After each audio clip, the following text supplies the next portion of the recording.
How many times can this nigga choke, man? Listen, I'm not even gonna draw on you, bro. Feel me? I'm not. Cause normally I just go in on you and I let you have it like everybody else. This nigga got anxiety problems. You feel me? If you ain't never had panic attacks, like from getting high, or some people just got them naturally, then you wouldn't really understand. But once you have one real bad anxiety attack, you can't get out of the cycle. And whatever triggers you to go back into the attack is going to put you back into that shit. And it's just going to get worse and worse every time. So he had an anxiety attack maybe the first, second time he choked. Now, every time the trigger is being back on caffeine, being back on the stage. Now, every time he gets into that situation, it gets worse and worse. Now, when you have these as a performer, it don't matter how many times you memorize something. When you get in front of people, you can't remember anything. I don't give a fuck if you memorize that shit for a year straight. When you get back in that situation that's going to trigger your anxiety, you won't be able to remember shit. So at this point, he can't battle rap. I'm not going to lie, because I knew he was going to choke. I told Cuz he going to choke like 60 times. I'm gonna put the text in there. This nigga about to choke 60 times.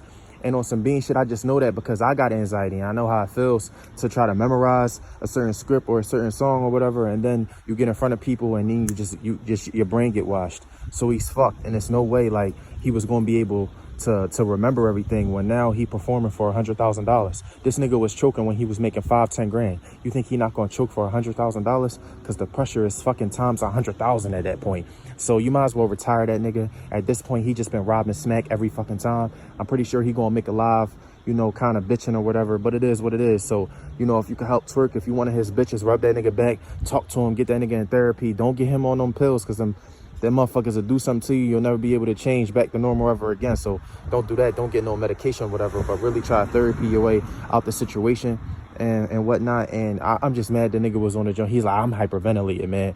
Like, he really was like, you know what I'm saying, panicking, like heart racing. He probably had cotton mouth, brain dead, all kind of shit. Couldn't remember what he said yesterday. Couldn't remember what he said 20 minutes ago.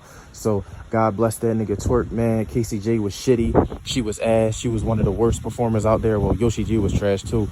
All the females was thinking it up, but KCJ wasn't shit. You feel me? She gonna get knocked the fuck out in the next 2 weeks. But, you know, like I said, shout out to Twork. Pray for Twork. If you fuck with Twork, make sure you help him. Don't be on some weird shit where you go through something, now your friends don't act like your friends no more. The only way you really keep friends sometimes is if you winning all the time.